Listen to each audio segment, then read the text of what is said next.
The woman kneels in frozen mud, hands bound behind her with baling wire that's already drawn blood. 3 men circle her outside the barn. Their breath steams in the November cold. One holds a lantern, another fidgets with a rope. "Please," she whispers, "not like this." The words disappear into wind that smells of coming snow. She doesn't beg for her life. That ship sailed 2 days ago when they found her stealing bread from the general store. In 1887 Wyoming territory, theft means rope. Being a woman means nothing. Being alone means less. She begs only for dignity, for indoor walls, for absence of spectacle. The lantern man spits tobacco. "Hang her from the cottonwood where everyone can." A rider materializes from darkness. The horse is gray, nearly invisible, against the storm. The man atop it sits like he's been riding forever, and expects to ride forevermore. His hat brim channels rain. His coat has seen years.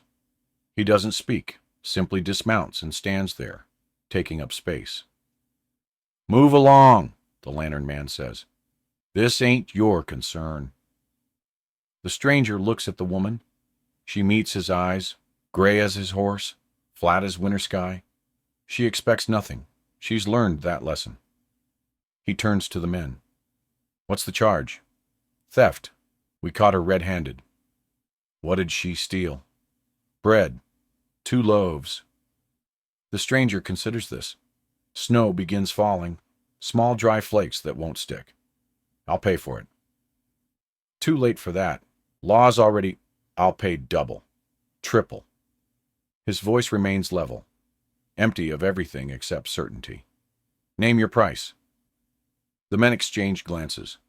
The one with the rope shifts his weight. "This ain't about money," the lantern man says, but his conviction is cracking. The stranger reaches into his coat, produces a leather fold thick with bills, counts out 20s onto the barn wall shelf, methodical as a bank teller. The sum grows obscene. Enough to buy 100 loaves, enough to ask questions about where such money comes from. "Take it," the stranger says. "Forget you saw her." The lantern man stares at the bills. His companions stare harder. "She's a thief, a liar, probably worse." "We're all something worse." The stranger's hand drifts toward his belt, not threatening, just present. "Take the money or refuse it. But you're not hanging her tonight." Silence stretches. Snow thickens. The lantern man takes the money. "Get her out of Wyoming. We see her again. No amount of cash will—" The stranger cuts the wire binding her wrists with a knife that appears and disappears like a magic trick. She gasps as blood returns to her fingers.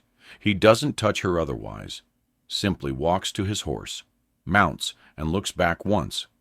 She understands. She follows. The cabin squats in a valley 3 days north, tucked against pine timber, where Wire Creek runs clear over stones. He rides ahead. She follows on the mare he bought in Rawlins, without asking if she could ride. She can. Barely. They don't speak.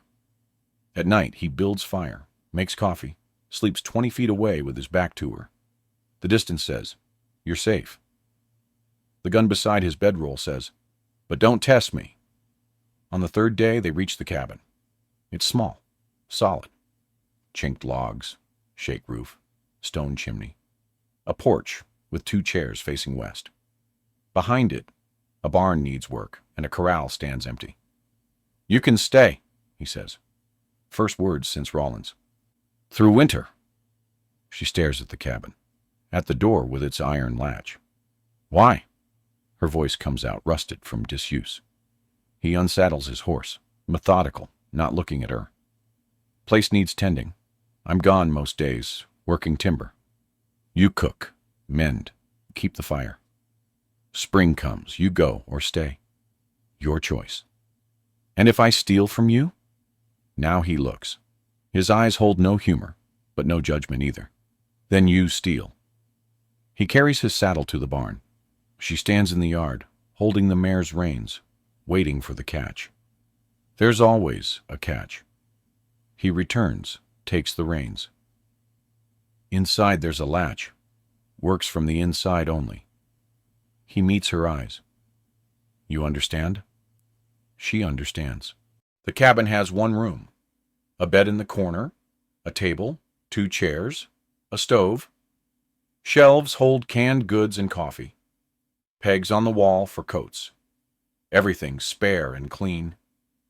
That first night, she latches the door and sleeps on the floor beside the stove, despite the bed standing empty. Old habits. Floors mean you wake fast. At dawn, she hears him outside, chopping wood, the rhythm steady as a heartbeat.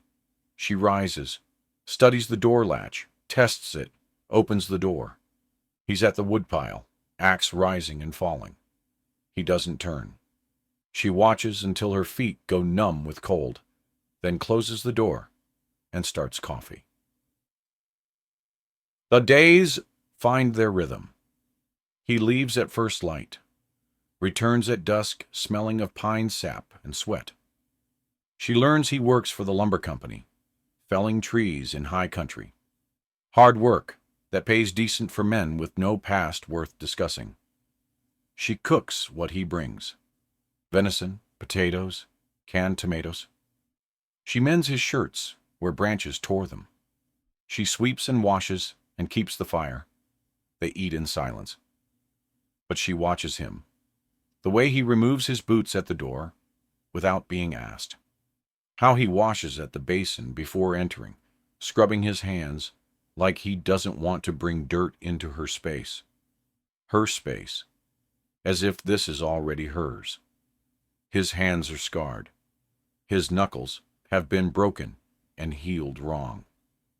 There's a white line across his jaw that disappears into his beard. He catches her looking once. Ask, he says. She doesn't. Questions open doors, better left closed. But that night she unpacks her only other dress from the flour sack that holds everything she owns. Hangs it on a peg beside his coat. It's not much, but it's something. December brings snow that stays. She learns his name from the ledger on the shelf. Caleb Brennan. Written in careful script beside tallies of supplies purchased, wages earned.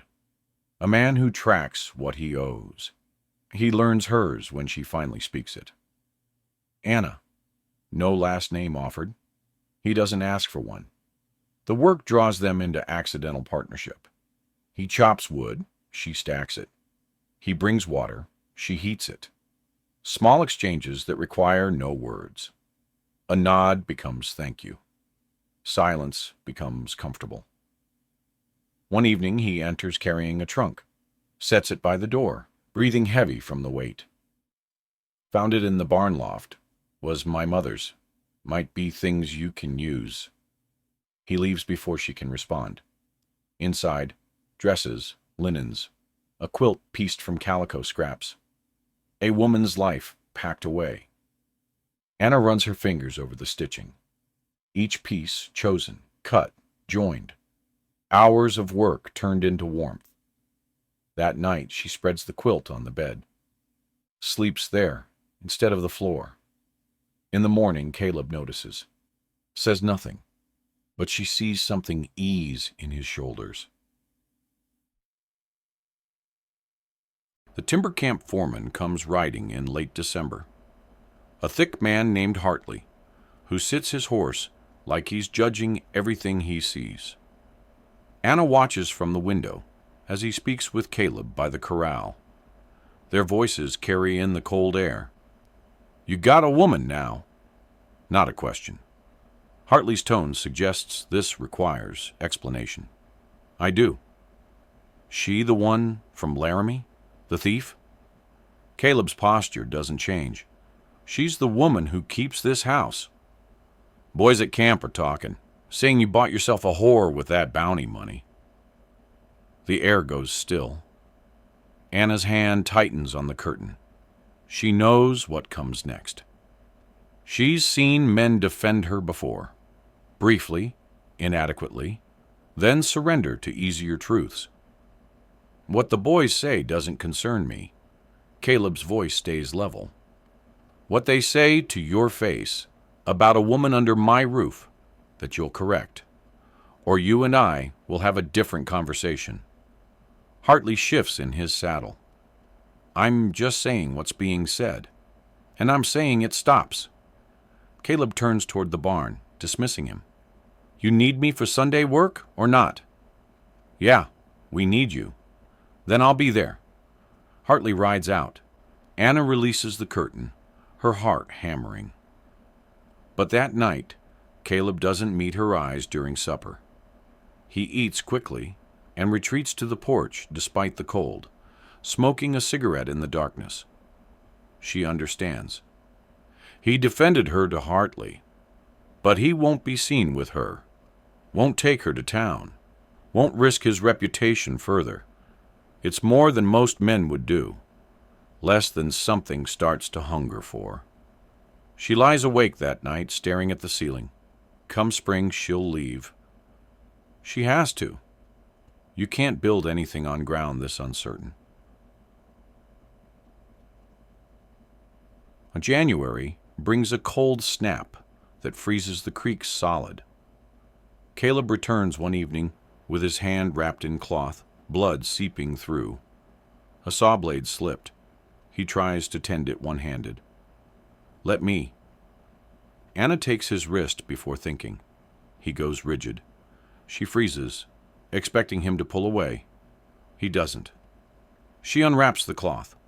The cut runs deep across his palm. She boils water, tears clean fabric, works with steady hands while he sits silent. You've done this before, he observes. I've done most things before.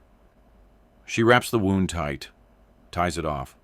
Her fingers rest against his wrist a moment too long. His pulse beats strong and steady beneath her touch. Thank you, he says quietly. That night they sit by the stove, drinking coffee. The silence feels different, fuller. My mother died when I was 12, he says suddenly. My father 2 years later. I've been alone since. She waits. I don't know how to... He stops, starts again. I'm not good with people. Never have been. You're good with me. He looks at her then, really looks. You don't ask for much. Neither do you. Something passes between them. Not spoken, not even named, but present as the fire, warm as the coffee. She thinks, I could stay, if he asked. He thinks, I should ask, before she goes. Neither speaks. Outside, the wind howls. Inside, the silence holds everything they're too afraid to say. February melts into March. The creek breaks free, running loud with snow melt. Anna finds seed packets in the trunk. Carrots, beans, squash. She holds them like promises, studies the faded illustrations of impossible abundance. One morning, Caleb sees her examining the plot behind the cabin where fence posts stand like sentries around nothing. My mother's garden, he says. Nothing's grown there in 15 years. Could it? He considers the ground, the southern exposure, the fence that kept deer out once. Could. That afternoon he brings tools from the barn. They work side by side, turning earth still half frozen. Her hands blister. His wounded palm reopens. Neither stops. She thinks, this is foolish.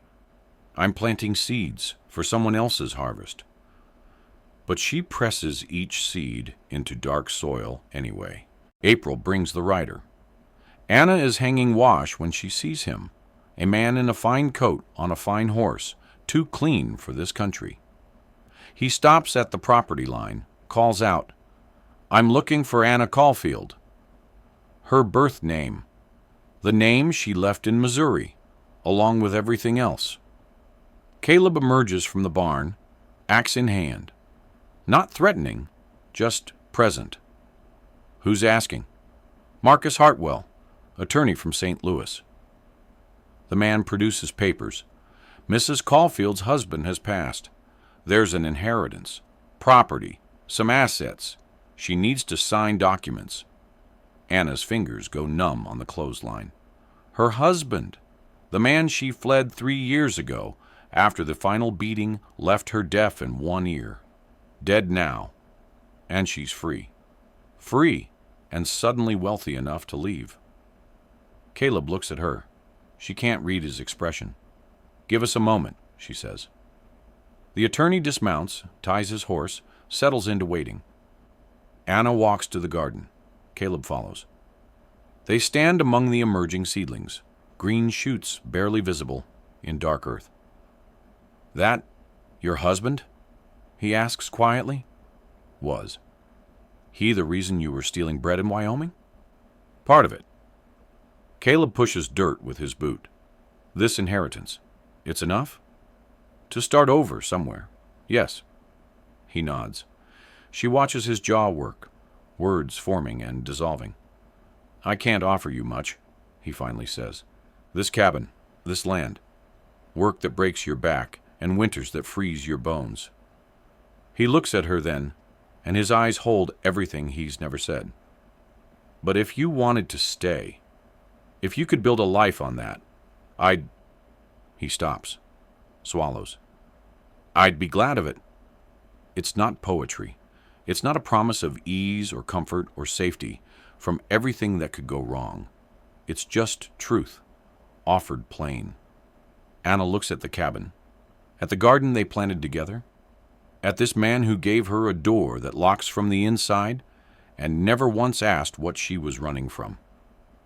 "I'll need to sign the papers," she says. "Sell the Missouri property." His face closes. She sees him preparing for her departure. "But I'll need an address," she continues, "for where to send the deed transfer, because this cabin needs a bigger porch, and the barn needs a new roof, and that garden," she gestures at the green shoots, "will need tending come harvest." Understanding dawns slowly across his weathered face. "You're staying." "If you'll have me." He crosses the distance between them in 2 strides, takes her hands in his scarred ones, careful of her blisters. "Anna." Just her name, but the way he says it holds everything: question, answer, promise, home. She squeezes his fingers. "Let's go sign those papers." They marry in May before the circuit judge, with Hartley and 2 timbermen as witnesses. Anna wears her dead husband's inheritance on her finger, a simple gold band purchased in Rawlins, chosen together. The new porch gets built in June. Caleb works evenings and Sundays. Anna handing him nails, both of them sunburned and satisfied. They add a second chair. Sometimes they sit there in silence, watching the valley darken. Sometimes she reads aloud from books ordered from Denver. Sometimes they simply exist beside each other, 2 solitudes joined into something sturdier than either was alone. The garden produces more than they can eat. Anna learns to can, filling shelves with summer put away for winter. She thinks about her mother-in-law's trunk, how a life gets packed and stored, how it can be unpacked again when the right hands find it. August evening. They sit on the new porch watching swallows hunt insects in the fading light. "Thank you," Anna says.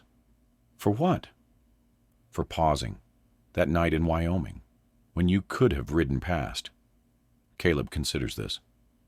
"My father told me once, you can't save everyone, but when you see someone reaching for mercy, you can either be the hand that pulls them up or the boot that pushes them down." He looks at her. Seemed like an easy choice. "It's never easy?" "No," he agrees, "but it's simple." They sit in comfortable quiet, while the valley fills with shadow, and the creek runs its endless course, and somewhere in the dark, seeds they planted together push roots deeper into ground that's learning to trust them back. This is how love gets built, Anna thinks. Not found, built. Board by board, season by season. Two people choosing each other every morning, until choosing becomes breathing, becomes home. Caleb reaches over, takes her hand. She holds on,